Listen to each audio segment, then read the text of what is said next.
بتائیں ہم کون سا عمل کریں؟ میں کہتی ہوں کہ آج کی رات اور دن میں ایک خاص وظیفہ کر لیں، ہر دعا پوری ہوگی اور رزق کی بارش برسنے لگے۔ بسم اللہ الرحمن الرحیم۔ السلام علیکم ورحمۃ اللہ وبرکاتہ۔ میری پیاری اسلامی بہنوں، آج کے ہمارے سبق کا عنوان ہے کہ ماہ رجب کی آخری جمعے کی فضیلت کیا ہے۔ یہ دن ہمارے لیے ایک خاص انعام ہے جسے اللہ تعالیٰ نے رحمتوں اور برکتوں سے بھر دیا ہے۔ میں آپ کو بتاؤں گی کہ اس دن کی فضیلت کیا ہے اور نبی کریم صلی اللہ علیہ وآلہ وسلم نے اس دن کے بارے میں کیا ارشاد فرمایا ہے۔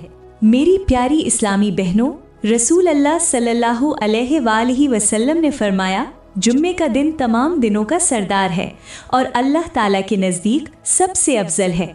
ایک اور حدیث میں میرے کریم نبی صلی اللہ علیہ وآلہ وسلم نے ارشاد فرمایا، جمعے کے دن ایک ایسی گھڑی ہوتی ہے جس میں بندہ جو دعا کرے اللہ تعالیٰ اسے فوراً قبول فرماتا ہے۔ یہ دن دعا کی قبولیت، مغفرت اور اللہ کی خاص قرب کا دن ہے۔ یہ وہ دن ہے جس میں کیے گئے اعمال کئی گنا زیادہ وزنی ہو جاتے ہیں۔ یہ وہ مبارک دن ہے جو ہر ہفتے ہماری زندگی میں رحمتوں کا دروازہ کھولتا ہے۔ اللہ تعالیٰ نے قرآن مجید میں 4 مہینوں کو حرمت والے مہینے قرار دیا ہے۔ ارشاد باری تعالیٰ ہے، بے شک اللہ کے نزدیک مہینوں کی گنتی اللہ کی کتاب میں 12 ہے، جس دن سے اس نے آسمانوں اور زمین کو پیدا کیا۔ ان میں سے 4 مہینے حرمت والے ہیں۔ 12 مہینوں میں سے 4 مہینے حرمت والے ہیں۔ وہ 4 مہینے کون سے ہیں؟ نمبر 1 ذی القعدہ، نمبر 2 ذی الحجہ، نمبر 3 محرم الحرام اور نمبر 4 رجب المرجب۔ اب آپ لوگ سوچ رہی ہوں گی کہ اللہ تعالیٰ نے ان 4 مہینوں کو حرمت والے مہینے کیوں قرار دیا؟ تو پیاری بہنوں، میں بتانا چاہتی ہوں کہ اللہ تعالیٰ نے ان مہینوں کو خاص طور پر حرمت والا اس لیے قرار دیا تاکہ ان میں خون ریزی، ظلم و زیادتی اور جنگ و جدل سے بچا جائے۔ ان مہینوں میں امن و سلامتی کو فروغ دیا جاتا ہے اور مسلمانوں کو یہ تعلیم دی گئی ہے کہ ان ایام میں اپنے اعمال کو بہتر بنائیں، نیکیوں میں اضافہ کریں اور برائیوں سے دور رہیں۔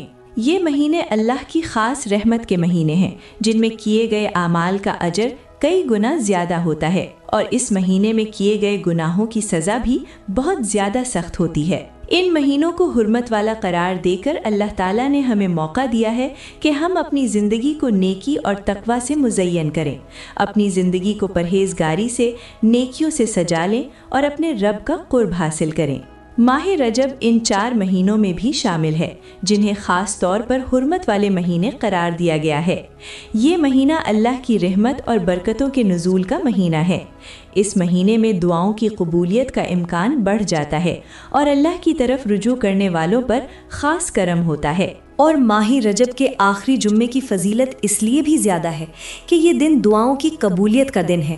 اس دن اللہ کی طرف سے خاص رحمتوں اور برکتوں کا نزول ہوتا ہے۔ رسول اللہ صلی اللہ علیہ وآلہ وسلم نے ارشاد فرمایا، رجب اللہ کا مہینہ ہے، شعبان میرا مہینہ ہے۔ مطلب رسول اللہ صلی اللہ علیہ وآلہ وسلم نے فرمایا کہ شعبان میرا مہینہ ہے اور رمضان میری امت کا مہینہ ہے۔ پیاری بہنوں، یہ دن ہمیں موقع دیتا ہے کہ ہم اپنی زندگی کو اللہ کی رضا کے مطابق گزاریں۔ اس دن کی برکتوں سے فائدہ اٹھائیں، اپنے گناہوں کی معافی مانگیں اور اپنی دعاؤں میں اخلاص پیدا کریں۔ اللہ تعالیٰ نے ان مہینوں کو ہماری روحانی ترقی کے لیے منتخب کیا ہے اور ان کے ذریعے ہمیں اپنی مغفرت کے راستے پر گامزن ہونے کا موقع دیا ہے۔ پیاری بہنوں، اب بات کرتے ہیں کہ ماہ رجب کے آخری جمعے کی فضیلت اور اس دن کا خاص عمل کیا ہے۔ نبی کریم صلی اللہ علیہ وآلہ وسلم نے فرمایا، جمعے کے دن ایک گھڑی ایسی بھی آتی ہے جس میں بندہ جو دعا مانگے اللہ اسے ضرور قبول کرتا ہے، بشرط یہ کہ وہ حرام چیز نہ مانگے۔ رسول اللہ صلی اللہ علیہ وسلم نے یہ بھی فرمایا کہ سب دنوں کا سردار جمعے کا دن ہے۔ اس دن کی عظمت و برکت آسمان و زمین کے پیدا ہونے سے پہلے ہی مقرر کی گئی تھی۔ جمعے کا دن امت مسلمان کے لیے خاص انعام ہے۔ یہ دن نہ صرف ہفتے کے دیگر دنوں سے افضل ہے بلکہ اس دن کو اللہ تعالیٰ نے برکت، رحمت اور مغفرت کا ذریعہ بنایا ہے۔ یہ دن دعاؤں کی قبولیت، گناہوں کی معافی اور اللہ کی رحمت کے نزول کا دن ہے۔ اس دن کی عبادات کو خاص طور پر پسند کیا گیا ہے اور اس دن کیے گئے اعمال کا اجر کئی گنا بڑھا دیا جاتا ہے۔ माह रजब जो हुर्मत वाले महीनों में से एक है, इसका आखिरी जुम्मा मज़ीद अज़मत व बरकत का हामिल है। इस दिन की अहमियत को समझना और इसके लम्हात को इबादत में गुजारना हर मुसलमान, मोमिन, मर्द, औरत, बच्चे जो भी हैं, सबका फ़र्ज़ है। माह रजब के आखिरी जुम्मे की रात और दिन के लम्हात को ज़ाया ना करें। प्यारी बहनों, ये मौका दोबारा नहीं मिलेगा, 1 साल के बाद मिलेगा, और मालूम नहीं कि 1 साल बाद हम जिंदा हों या ना हों। ये कबूलियत की घड़ियों में से एक घड़ी है। कोशिश करें जुम्मे के दिन इन 4 ख़ास अमल को अपनी आदत बना लें, हर जुम्मे को और ख़ास तौर पर रजब के आखिरी जुम्मे के दिन। नंबर 1, नमाज जुम्मा की तैयारी करें। नमाज जुम्मा के लिए गुस्ल करें। सबसे पहले जिस्म को बाब करें। पाक करने के बाद साफ़ सुथरे कपड़े पहनें। नए कपड़े खरीद कर नहीं पहन सकते तो धुले हुए साफ़ सुथरे कपड़े पहनें और खुशबू लगाएं। अपनी जिस्म पर प्यारी सी खुशबू लगाएं। खुशबू ऐसी हो जो कोई गैर मर्द ना सुन सके। और घर में सलात व तस्बीह का एहतमाम करें। और मर्द हजरात मस्जिद में जल्दी जाएं ताकि आप पहली सफ़ में शामिल हों, क्योंकि पहली सफ़ में नमाज पढ़ने का अजर बेहिसाब है। नंबर 2, सूरत कहफ की तिलावत करें। रसूल अल्लाह सल्लल्लाहु अलैहि वसल्लम ने फरमाया, जो शख्स जुम्मे के दिन सूरत कहफ की तिलावत करे उसके लिए दोनों जुम्मे के दरमियान नूर होगा, मतलब अगले जुम्मे तक जो है उसके लिए बरकतें होंगी। प्यारी बहनों, जुम्मे के दिन किसी भी वक्त 100 मरतबा ये जिक्र करें, सुबहान अल्लाह व बिहम्दिही सुबहान अल्लाहिल अज़ीम, और कसरत से दुरूद शरीफ पढ़ें। मेरी करीम नबी की ज़ात पर दुरूद पाक का नजराना पेश करें, क्योंकि ये अमल अल्लाह की कुर्बत का एक ज़रिया है। और नंबर 4, ख़ास वक्त पर दुआ करें। अब आप सोच रही होंगी कि ख़ास वक्त कौन सा है। हमें कैसे मालूम हो कि जुम्मे के दिन में कौन सा वक्त है कि जिस वक्त हमारी दुआ जल्दी कबूल हो जाती है। प्यारी बहनों, जुम्मे के दिन असर और मगरिब के दरमियान एक वक्त ख़ास होता है। एक ऐसा ख़ास वक्त होता है जब हर दुआ फ़ौरन कबूल की जाती है। इस वक्त को दुआओं के लिए ख़ास करें, मतलब असर से लेकर मगरिब के दरमियान जो वक्त होता है उस वक्त में बैठकर अल्लाह से दुआएं मांगे। इस वक्त को सिर्फ दुआओं के लिए वक्फ कर दें, दुनियावी काम छोड़ दें। काम तो होते रहेंगे। अपने अच्छे मुस्तकबिल के लिए दुआ करें, घर में रिस्क के लिए दुआ करें। अगर आप जुम्मे के दिन अपनी हर एक दुआ कबूल करवाना चाहती हैं तो फिर इस एक तरीके से दुआ मांगे। वो तरीका अभी मैं आपको बताती हूँ। मेरी इस्लामी बहनों, अल्लाह ताला ने दुआ को मोमिन के सबसे बड़े हथियार के तौर पर बनाया है। अगर दिल खालिस हो, नीयत साफ हो और ज़बान पर अल्लाह का जिक्र हो तो इस हालत में जो भी दुआ मांगोगी फ़ौरन कबूल होगी, ज़रूर कबूल होगी। जुमे की रात अल्लाह ताला से वो मांगे जो आपके दिल में छुपा हुआ है। दुआ में अपनी मुश्किलात अल्लाह के सामने पेश करें, अपनी ख्वाहिशात और अपनी ज़रूरियात को, सब कुछ, परेशानियों को, टेंशनों को, सब कुछ को सिर्फ अल्लाह के सामने पेश करें। कब?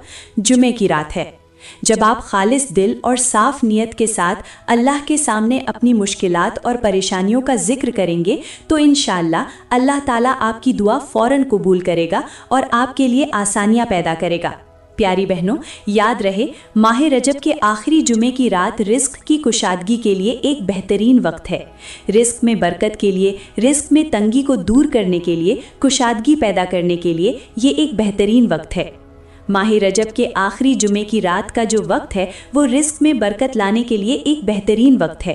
अल्लाह ताला की बारगाह में सजदा रेज होकर अल्लाह से दुआ करें, रोकर गिड़गिड़ा कर अपने रब से कहें, या रज़्ज़ाक़ू, या गनीयू, या करीमू, हमें अपने फजल से नवाज दे और हमारे रिस्क में बरकत डाल दे। हमारी आने वाली नस्लों के लिए हमारी रिस्क में इतनी बरकत डाल कि वो बैठकर खाती रहें। मेरी प्यारी बहनों, अब आपको बताती हूँ कि रजब के महीने की हकीकत क्या है। रजब के महीने की हकीकत समझाने के लिए मैं आपको एक छोटा सा वाक़या सुनाती हूँ। ये वाक़या एक बार दिल के कानों से ज़रूर सुने, ज़िंदगी बदल जाएगी, तुम्हारी आने वाली 7 नस्लों की ज़िंदगी संवर जाएगी। ये वाक़या सुनाने के बाद मैं आपको ये भी बताऊंगी कि जुमे की रात कौन से ऐसे 2 वजीफ़े हैं जो घर में बेबहा रिस्क लेकर आते हैं। दुआएं ना मांगे, कुछ भी ना करें, सिर्फ 2 वजीफ़े पढ़ें। वो 2 वजीफ़े इतने ताकतवर हैं कि आपकी तमाम परेशानियां दूर कर देंगे। इन 2 वजीफ़ों की वजह से घर में बेबहा मालो दौलत आएगी, घर में हर तरफ खुशहालियाँ ही खुशहालियाँ आ जाएंगी। बे औलादों को औलाद मिलेगी, गरीबों को अमीरी मिलेगी और बीमारों को शिफा मिलेगी। वो वजीफ़ा सुनाने से पहले पहले मैं आपके एक वाक़या सुना रही हूँ। ये वाक़या सुने आपकी ज़िंदगी बदल जाएगी। आपको पता चलेगा कि माह रजब की हकीकत क्या है, माह रजब की अहमियत क्या है, इसकी फजीलत क्या है। प्यारी बहनों, किसी छोटे से गांव में कुछ देहाती लोग रहते थे। वो लोग बहुत बड़े गरीब थे, बहुत ही ज़्यादा गरीब थे। गुर्बत ने उन्हें जकड़ा हुआ था। गरीबी के बावजूद भी उनके पास खाने को कुछ नहीं होता था, पीने को कुछ नहीं, पहनने के लिए अच्छा लिबास नहीं। इसके बावजूद भी वो अल्लाह की इबादत से गाफिल हो चुके थे। अब जिस इंसान के पास एक वक्त का खाना ना हो तो वो अल्लाह से दुआएं करता है, अल्लाह के सामने रोता है, गिड़गिड़ाता है, नमाजें पढ़ता है, खुशू करता है, खुजू करता है, सजदे करता है। लेकिन वो लोग अपनी गरीबी के बावजूद भी अल्लाह ताला की इबादत से गाफिल हो चुके थे। उस गांव में एक अजीब हालत छाई हुई थी।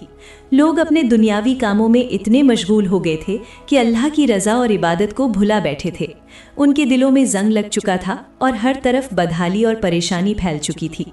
वो गुनाहों में डूबे हुए थे और अल्लाह की तरफ लौटने की कोई भी कोशिश नहीं की जा रही थी। ये वो गांव था जहां रहने वाले लोगों की ज़िंदगी का एक अहम हिस्सा एक दरख्त था। ये दरख्त उन सब लोगों का सहारा था जिसके नीचे वो सुकून से बैठते, रातें गुजारते, दिन गुजारते, खुशी से बातें करते, चहलकदमी करते। गर्मी का मौसम होता, पंखा लगाने की ज़रूरत ही नहीं पड़ती क्योंकि वो दरख्त के नीचे बैठते। सायादार दरख्त था, बहुत बड़ा दरख्त था। उसके नीचे बैठते और सुकून से ठंडी ठंडी हवा में बैठकर मज़े करते, एक दूसरे से बातें करते, खुशी ज़िंदगी गुजारते। अगर कोई परेशान होता, रोटी खाने को ना मिलती, फिर भी वहाँ बैठकर बातों में मसरूफ़ रहता। अल्लाह की तरफ कोई नहीं रागिब था। ये दरख्त बहुत बड़ा था, सायादार भी था। लेकिन एक दिन बहुत ज़बरदस्त तूफ़ान आया और इस दरख्त की जड़ें टूटकर अब जड़ों से दरख्त टूटा और ज़मीन पर गिर गया। उसकी जो जड़ें थी ज़मीन से उखड़ गई हैं। दरख्त का गिरना इस गांव के गरीब लोगों पर एक और मुसीबत का बोझ था। पहले तो ये गरीब थे, अब दूसरी मुसीबत आन पड़ी। ये जो इनका दरख्त था वो भी गिर गया। अब ना कोई साया था, ना सुकून का कोई मौका था और गांव के लोग मायूसी की गहराइयों में डूब चुके थे। वहाँ के लोग अपने घरों में बैठे हुए थे और अभी तक कोई भी अल्लाह की तरफ रुजू करने के लिए तैयार ना था। सब लोग परेशान थे, लेकिन उनकी परेशानियों का हल किसी ने भी नहीं ढूंढा। उनमें कोई भी इतना समझदार नहीं था जो उनको हिदायत देता, जो उनको अल्लाह की तरफ बुलाता और कहता कि अल्लाह की तरफ रागिब हो जाओ, अल्लाह की तरफ रुजू करो, उसके सामने सजदे करो, अल्लाह से दुआएं करो, वो तुम्हारे लिए आसानियाँ पैदा कर देगा। उनमें से कोई भी ऐसा शख्स नहीं था। फिर एक दिन ऐसा हुआ, किसी बुजुर्ग का इस गांव के करीब से गुजर हुआ। उसने गांव के लोगों को परेशान हाल देखा तो दरख्त के टूटे हुए तनों की तरफ इशारा करते हुए कहा, ये दरख्त अभी मरा नहीं है, इसकी ज़िंदगी अभी बाकी है। गांव के लोग हैरान हो गए और एक आदमी ने कहा, ये दरख्त टूट चुका है, इसकी शाखें गिर गई हैं, फिर भी ये जिंदा कैसे हो सकता है? बुजुर्ग ने मुस्कुराकर कहा, ये दरख्त ज़मीन की जड़ों में अभी भी जिंदा है। अगर इसे दोबारा पानी दिया जाए तो ये दोबारा सरसब्ज हो सकता है। लोगों ने कहा, लेकिन हम कैसे यकीन कर सकते हैं?